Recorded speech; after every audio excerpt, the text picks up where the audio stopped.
What was the pitch that Milt gave you guys to convince you to commit to this 3 to 5 year, process?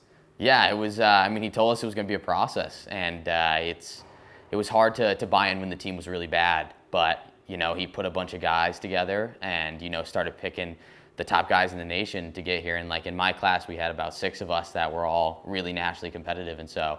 I mean, his pitch was just like, we're going to build this team from the bottom up and like build something really special that you'll be a part of. And it's totally different than going to a team where a team's already built. And so like, we're going to do this, all homegrown and full of like our own guys. And I just loved that. And I thought that was really cool to just, build something that hasn't been here ever and make something out of it. And I think that's all you can ask for.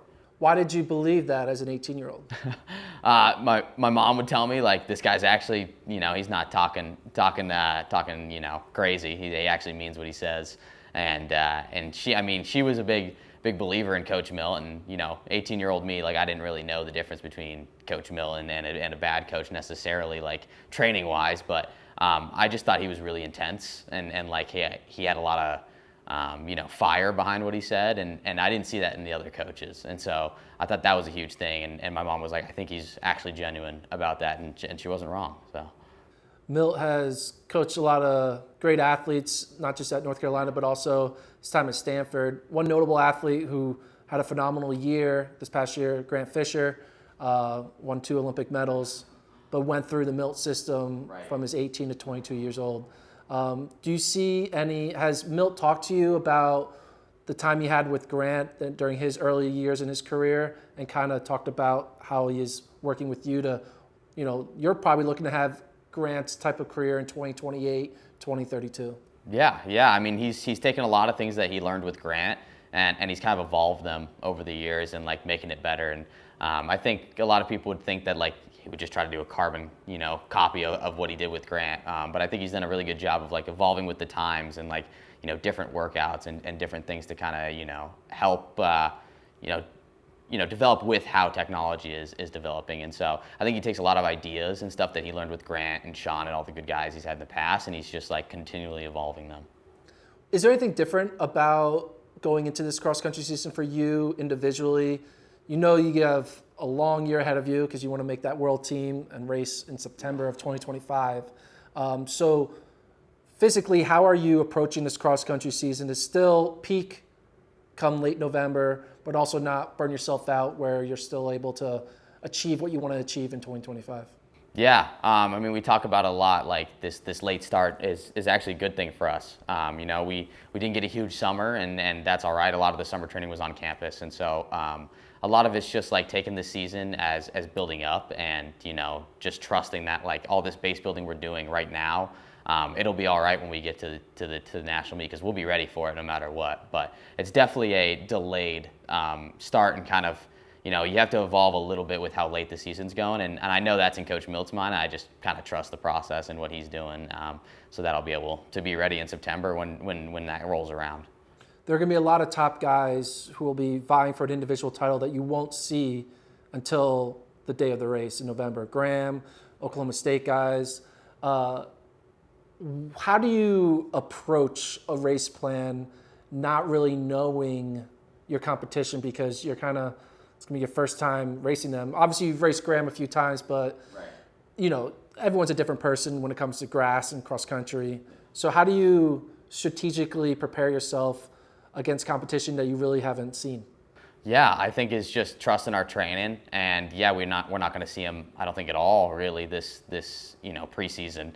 But I think we're going to treat them as like guys we've raced in the past. We raced them last year, and we know how they kind of race, and so it's all about the same idea. Like we know it's going to be a hard race from the gun, and we know it's going to be about checking in multiple times during that, and so we're just going to train for those surges, for those moves, and just get really strong. I think is kind of the way we go about it. Are you confident that you can, go with anyone?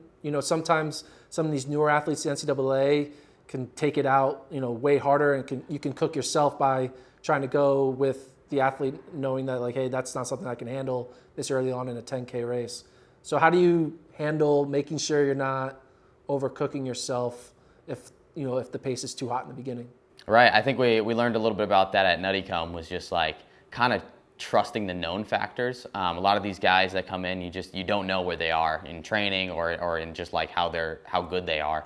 And so a lot of it's just trusting the known factors, following the guys that you know are going to be there, and when they make the moves is like really beyond that. So just following the guys that are going to be there in the end. And if someone goes out that's kind of an unknown, and I think it's just waiting to see what happens and kind of just like gauge off the rest of the field. How are you guys preparing to tackle NCAAs as a team?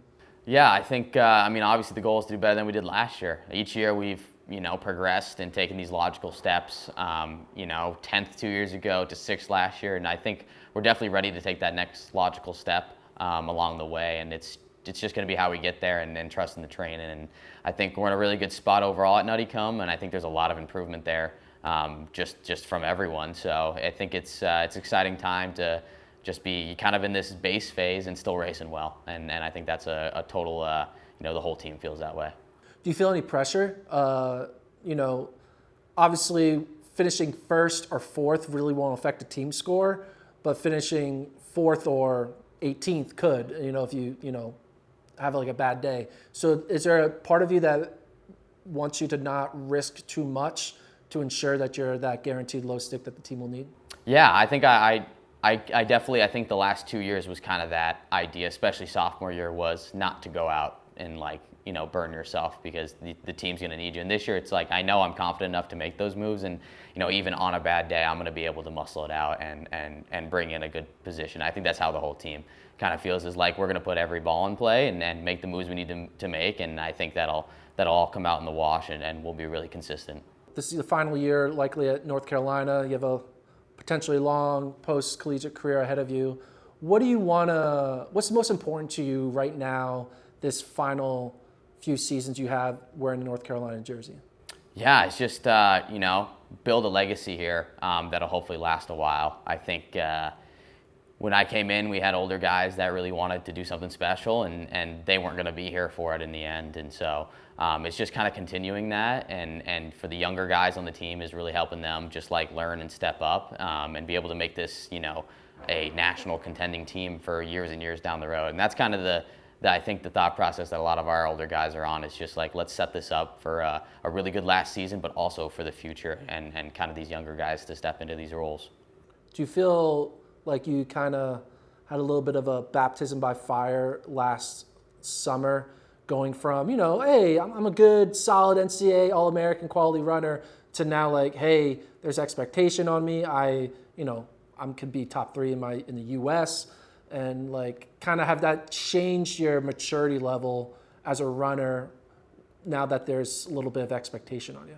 Yeah, I think it's just, honestly, it's just made me more confident in my abilities, being able to, this last spring win a national title. And going back, I feel like I have a lot of unknown on the grass, and I wasn't really happy with how last year went. So to me, I feel like there's not a lot of pressure on me to perform, because I know I can be there in the end, and I think a lot of the spotlight's going to be on other people. And so it's just going to be, hunting our way through and seeing how we can do.